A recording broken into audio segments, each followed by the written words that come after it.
오늘 본문의 말씀은 사사기서 16장의 말씀입니다. 이 사사기라는 것은 이 왕정 국가가 들어가기 전에 이스라엘이 사울부터 시작하는 그 왕정 국가가 들어가기 이전의 상태, 사사들이 이 이스라엘을 다스리던 그 시대를 말합니다. 오늘 이 사사기의 말씀을 통해서 우리를 회복시키시고 돌아오게 하시는 그런 하나님에 대해서 살펴보고자 합니다. 우리 옆 사람과 잠깐 인사하겠습니다. 하나님께서 회복시키십니다.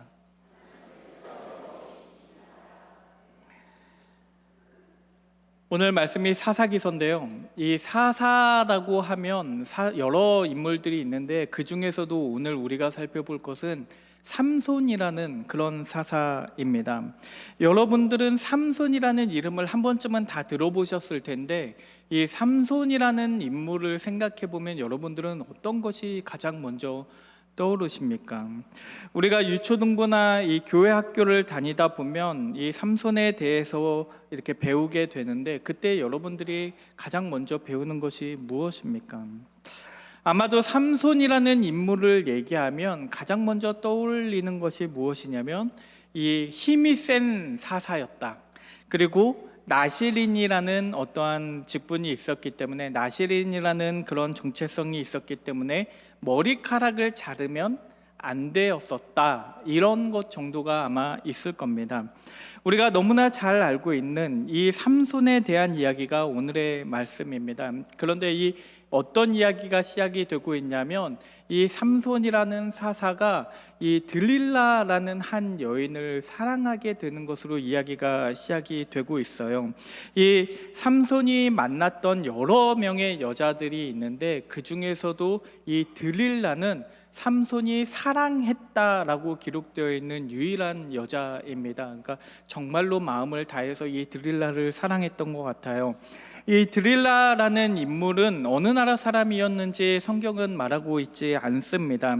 그런데 이 드릴라라는 이름의 뜻이 이제 학자들마다 의견이 다르기는 하지만 대부분의 학자들이 이야기하는 것이 이 드릴라의 이름의 뜻이 무엇일까라고 했을 때 들에다가 라엘라라는 단어가 합쳐져서 들릴라가 되었다라고 얘기를 합니다. 이 들은 드에서 나온 건데 이 관사를 얘기하고 라엘라는 밤이에요. 어두움, 밤 이런 뜻입니다. 그러니까 삼손의 이름인 뜻이 뭐냐면 작은 태양이라는 뜻을 가졌으니까 오늘 본문의 말씀은 하나님의 사람이었던 그 작은 태양인 삼손이 밤에 여인에게 유혹당하여 결박당하는 이야기라고 말할 수 있을 겁니다. 이 성경을 읽어보시면 보실 수 있겠지만 이 천천히 읽어보시면 이 이야기에서 결박이라는 단어가 얼마나 많이 사용되고 있는지 모릅니다. 왜냐하면 이 블레셋 사람들이 이 삼손을 정말로 결박시켜서 꼼짝 못하게 만들고 싶었기 때문입니다.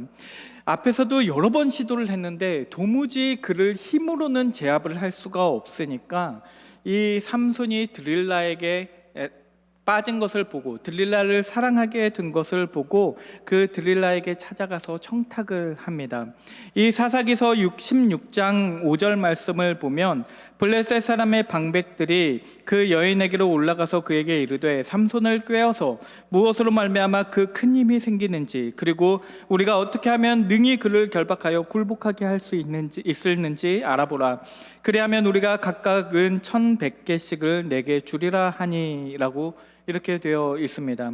그러니까 이 말씀을 보면 이 이야기는 드릴라가 삼손을 유혹하는 이야기일 뿐만 아니라 이 블레셋 사람들이 이 드릴라를 유혹하는 이야기이기도 합니다.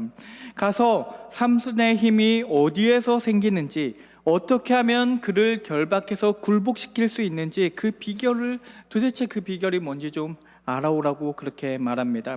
그러면서 뭐를 약속하냐면 자기들이 각각 은 1,100개씩을 주겠다고 약속을 해요. 당시에 블레셋은 5개의 큰 도시국가들이 합쳐져서 생긴 그런 나라였기 때문에 이 여기에서 말하는 방백들이란 이 도시국가들의 수장들을 말합니다. 그러니까 5개의 도시가 각각 1,100개씩을 주겠다고 약속을 했으니까 총 은 5,500개를 이 드릴라에게 주겠다고 약속을 한 것입니다. 이 은 5,500개가 얼마나 큰 양이냐면요.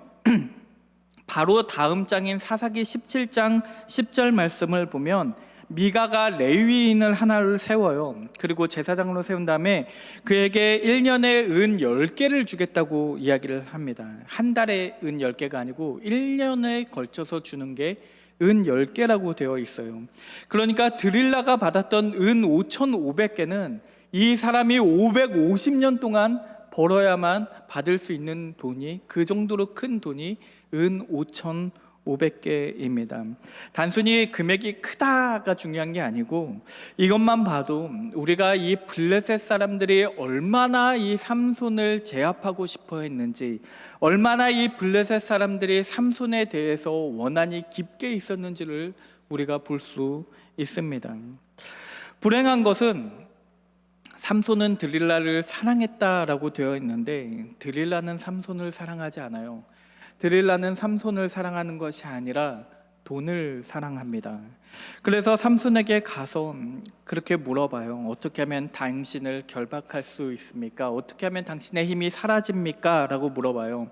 그러자 삼손이 처음에는 자기를 마르지 아니한 새 활줄 7으로 결박하면 내가 다른 사람처럼 힘이 사라질 것이라고 말을 합니다. 그런데 여러분들도 다 알다시피 그게 거짓말이었기 때문에 블레셋 사람들이 쳐들어왔을 때 이 삼손은 능히 그들을 물리칠 수가 있었습니다. 그리고 또다시 물어요. 왜 거짓말합니까? 왜 어떻게 당신을 결박합니까? 했더니 이번에는 세 밧줄로 하면 된다. 그런데 그것도 아니었죠. 그리고 그 다음에 세 번째로 물어보니까 머리카락 7가닥을 배틀의 날실에 섞어서, 날실이라는 것은 이 세로로 된 실인데 이 세로로 된 실에다가 내 머리를 엮어서 짜면 그러면 나의 힘이 사라질 것이라고 말합니다. 그러나 그것도 역시 사실이 아니었기 때문에 삼손은 블레셋 사람들이 쳐들어왔을 때 그들을 능히 무찌를 수가 있었습니다. 그렇게 3번이나 반복해서 이 삼손이 잘못된 대답을 했음에도 불구하고 드릴라는 포기하지 않아요. 포기하지 않습니다. 그 막대한 돈에 눈이 멀었기 때문에 절대로 포기를 하지 않아요. 다음에도 매일같이 그를 들들 볶으면서 어떻게 하면 삼손의 힘이 사라질 수 있는지에 대해서 물어봅니다. 결국 삼손이 이기지 못해서 자기 머리카락을 자르면 내 힘이 사라질 거야 라고 그렇게 말을 합니다. 그러자 삼손이 드릴라의 무릎을 베고 잠들었을 때 그의 머리를 밀었고 그러고 보니 그의 힘이 사라지게 되었습니다. 결국 이번에 블레셋 사람들이 쳐들어왔을 때에는 더 이상 삼손에게는 힘이 있지 않았고 그들을 물리치지 못했기 때문에 사로잡히게 되었습니다. 단순히 사로잡힌 것으로 끝난 것이 아니라 삼손은 눈을 뽑히게 되어 두 눈을 다 뽑히게 되고 청동사슬에 묶여서 짐승처럼, 그 당시에 맷돌을 사람이 돌리던 게 아니라 짐승들이 돌려야 했는데 그 짐승처럼 그 맷돌을 돌리는 신세로 전락하게 됩니다. 왜 이렇게 됐을까요? 왜 삼손은 이렇게 비참하게 되었을까요? 하나님의 택함을 받았던 사사가, 그것도 사사기에 나오는 모든 사사들 중에서 가장 강력한 힘을 가지고 있었던 이 삼손이라는 인물이 왜 이렇게까지 비참하게 되었을까요? 단순히 우리가 드릴라의 유혹에 넘어갔기 때문에 라고 그렇게 대답할 수도 있겠지만 잘 살펴보면 이 삼손이 이렇게 된 것은 단순히 드릴라의 유혹이 있었기 때문만은 아닙니다. 아마도 여러 가지 이유가 있을 수 있겠지만 그 중에서도 우리가 대표적으로 3가지 이유 정도를 살펴볼 수가 있을 것 같아요. 첫 번째로 이 삼손이 이렇게 실패하게 된 원인은 눈에 보이는 것에만 매료가 되어서 보이지 않는 것을 보지 못했기 때문입니다. 한번 생각을 해보십시오. 여러분들이 이 말씀을 읽어보면 우리가 질문이 생기지 않을 수가 없어요. 왜 삼손은 드릴라를 의심하지 않을까요? 누군가가 여러분들한테 와서 여러분들한테 그렇게 물어본다고 생각해요. 내가 너를 어떻게 결박해서 굴복할 수 있는지 알려달라고 한다고 그렇게 생각을 해보세요. 그 질문만 들어도 그 사람이 의심스럽지 않겠습니까? 어떻게 하면 나를 제압할 수 있는지를 왜 물어봅니까? 게다가 대답해 줄 때마다 내가 말한 그 방식대로 자기가 묶였어요. 정신을 차리고 보면. 그리고 그때마다 블레셋 사람들이 쳐들어옵니다. 그러면 당연히 우리가 생각할 땐 이 드릴라를 의심해야 하는 것이 마땅한데도 불구하고 이 삼손은 조금의 의심도 하지 않습니다. 이 드릴라라는 인물 자체도 그래요. 이 드릴라라는 인물도 블레셋 사람들이 이렇게 어떻게 하면 결박해서 굴복시킬 수 있는지 알아오라고 하면 그것을 좀 다르게 물어볼 수도 있지 않을까요? 이 좀 걸리지 않게, 삼손이 알아차리지 못하게 좀 돌려서 물어본다든지 어떤 단서를 얻기 위해 다른 질문들을 던진다든지 이렇게 할 수도 있는데, 이 드릴라는 이 블레셋 사람들이 이 드릴라에게 했던 말 그대로 가서 해요. 너를 어떻게 하면 결박해서 굴복시킬 수 있는지 나에게 말해달라라고 그렇게 그대로 이야기를 합니다. 그럼에도 불구하고 너무 우리가 볼 때는 이 당연히 의심을 해야 될 것 같은데 삼손은 조금도 의심을 하지 않아요. 왜냐하면 이 삼손의 눈이 드릴라를 향해 있기 때문입니다. 드릴라만 바라보고 있기 때문에 다른 것들을 바라보지 못하는 겁니다. 마치 물고기가 미끼를 바라보면 그 미끼에 매료돼 버려서 거기에 있는 그 위험성을 알아차리지 못하는 것과도 같습니다. 당장 내 앞에 보이는 그 미끼에 매료돼서 그 아름다움에 눈이 멀어버려서 다른 것을 보지 못하는 것입니다.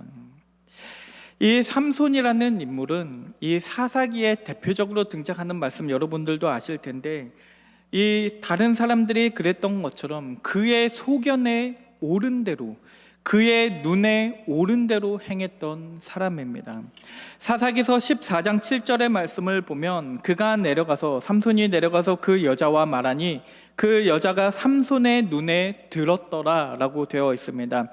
여기 눈에 들었더라라는 말을 직역을 하면 눈에 옳았더라, 소견에 옳았더라 라는 의미입니다. 그러니까 삼손은 하나님의 사사인데도 불구하고 하나님의 뜻에 옳은 대로 행동하고 있는 것이 아니라 자기 눈에 옳은 대로 행동을 하고 있습니다. 내 눈에 보이는 것을 쫓고 있었다는 말입니다. 물론 우리가 읽었던 이 말씀, 사사기서 14장 7절에 나오는 이 여인은 드릴라가 아니고 다른 여인이에요. 삼손이 만났던 다른 여인을 말하고 있는데, 그러나 이 말씀을 통해서 우리가 알 수 있는 것은 이 삼손의 영적인 상태가 얼마나 어두워져 있었는지를 우리가 알 수가 있는 것입니다. 결국 삼손은 자기 눈에 보이는 대로, 자기 눈에 옳다고 생각하는 대로 행동하였고, 그 결과가 무엇입니까? 그 결과는 그의 두 눈이 뽑히게 되는 것이었습니다. 두 번째로 삼손이 이렇게 비참한 상황에 처하게 된 것은 그가 사사였음에도 불구하고 그 사사로서의 사명을 망각하고 있었기 때문입니다. 사사기서 2장 16절을 보면 사사가 무엇인지에 대해서 설명하고 있는데, 여호와께서 사사들을 세우사 노략자의 손에서 그들을 구원하게 하셨으나 라고 이렇게 되어 있습니다. 그러니까 사사는 어떤 사람이냐면 하나님의 대리인입니다. 이스라엘이 위기에 처해서 그들이 회개하고 부르짖으면 하나님께서는 사사를 보내시고, 사사는 하나님의 대리인으로서 이스라엘을 마땅히 구원해야 하는 그런 책임이 있었다는 말입니다. 그러니까 삼손의 힘은 무엇을 위한 것입니까? 삼손의 힘은 드릴라의 사랑을 얻기 위한 것이 아니라 삼손의 힘은 이스라엘을 구원하기 위한 것이었다는 말입니다. 삼손은 드릴라한테 사랑한다고 고백을 해야 하는 것이 아니라 하나님에게 사랑한다고 고백을 해야 했습니다. 그의 마음이 향해야 했던 곳은, 그의 진심이 향해야 했던 곳은 드릴라가 아니라 이스라엘이어야 했다는 것입니다. 사사기서 16장 16절 말씀을 보면 드릴라가 그를 조르는데 날마다 그 말로 그를 재촉하여 조르매 삼손의 마음이 번뇌하여 죽을 지경이었다라고 이렇게 되어 있습니다. 마음이 번뇌하여 죽을 지경이라고 되어 있어요.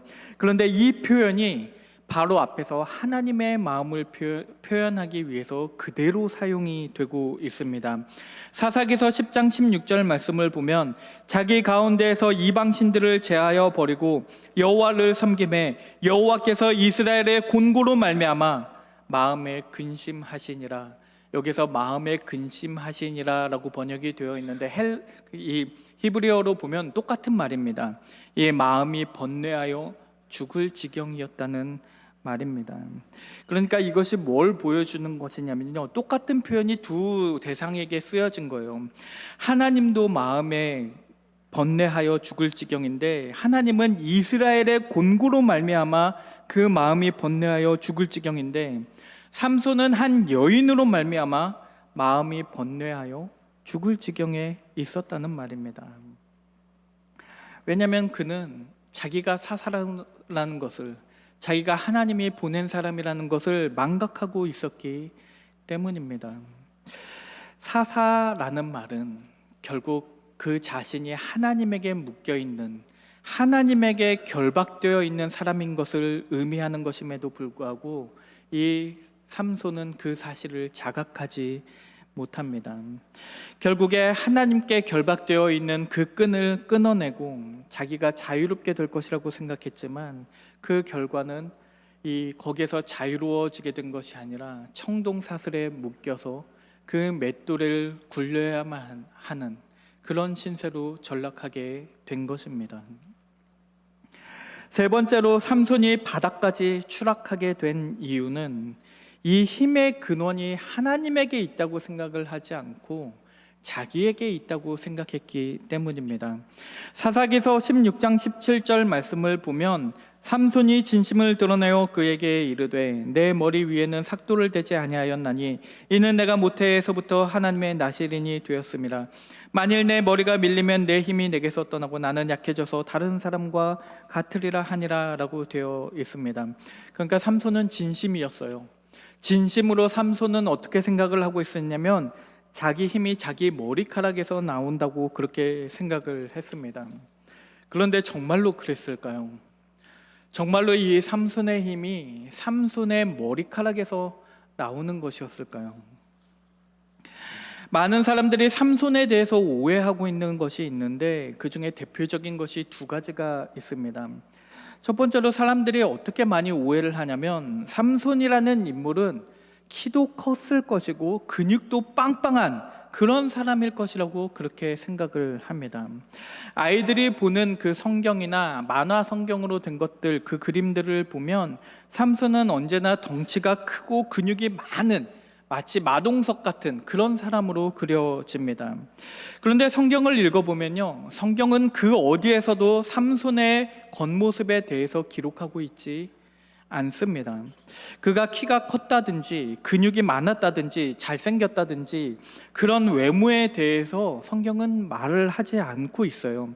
다만 성경이 말하고 있는 것은 그가 머리카락을 자르지 않았기 때문에 그 머리가 길었다는 것뿐입니다.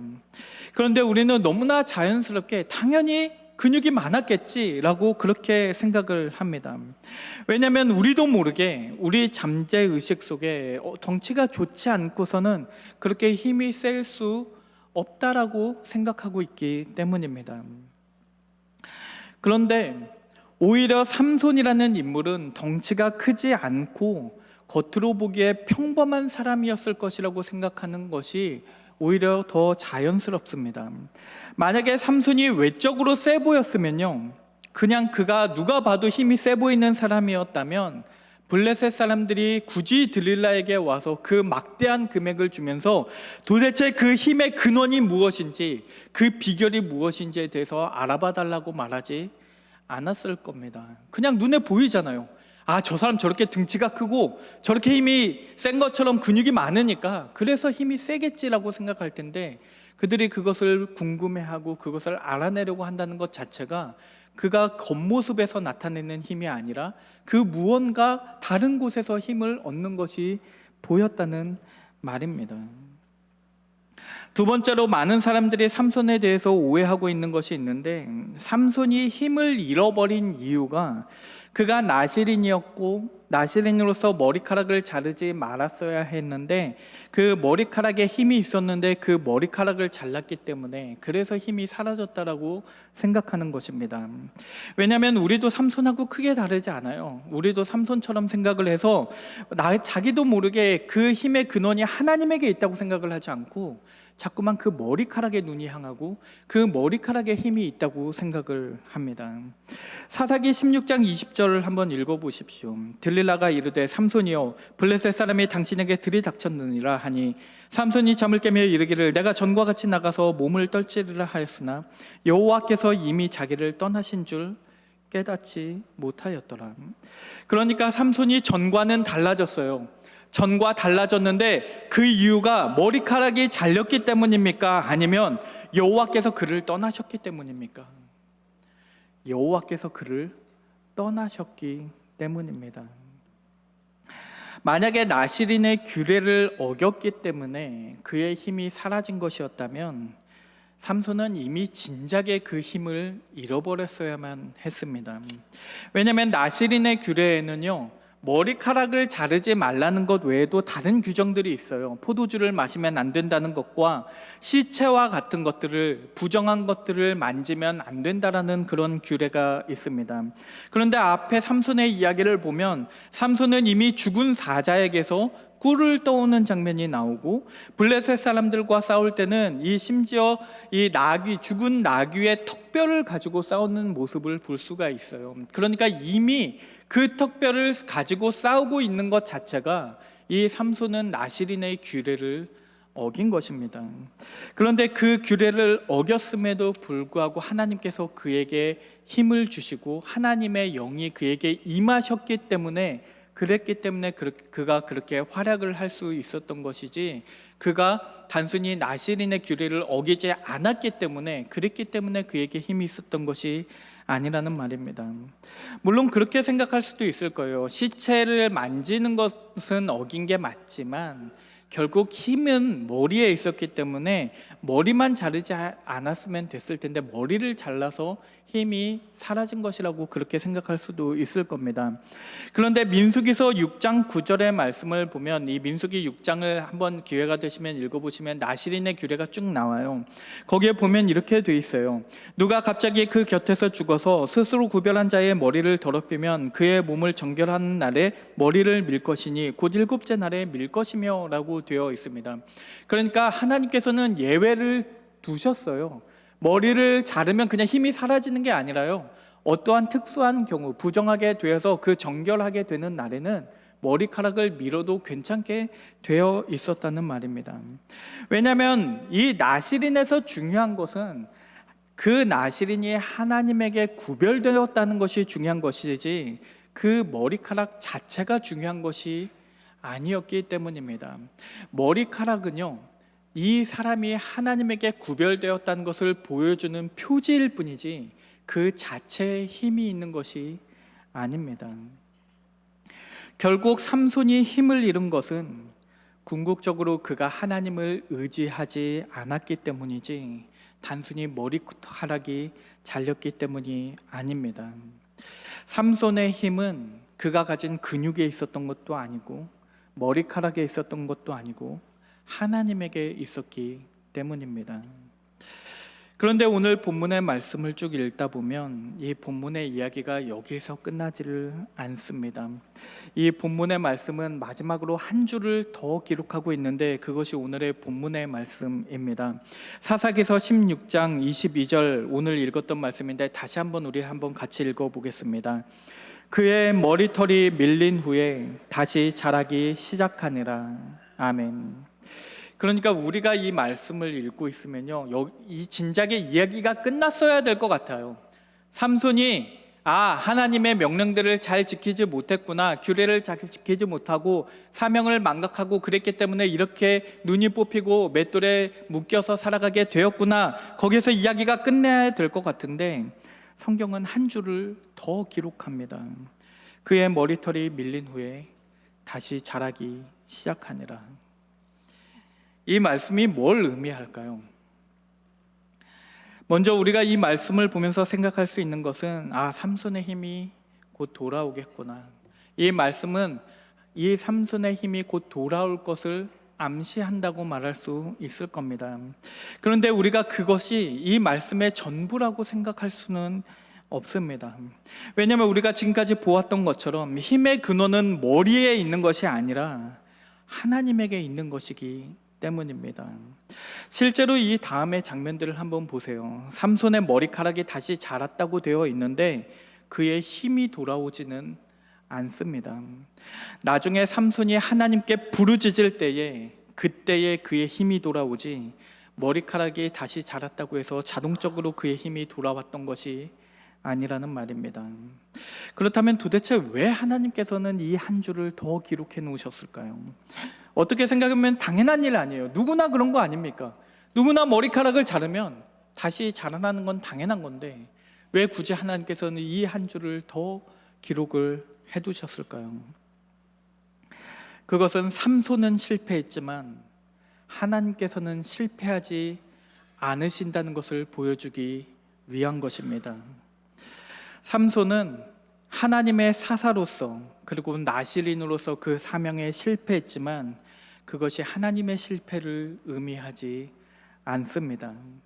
하나님은 삼손에게서 힘을 거두어 가셨고 그에게서 잠시 멀어져 계시기는 하지만 여전히 삼손을 바라보고 계시고 여전히 그를 기다리고 계시고 그의 머리카락이 다시 자라도록 그를 회복시키고 계십니다.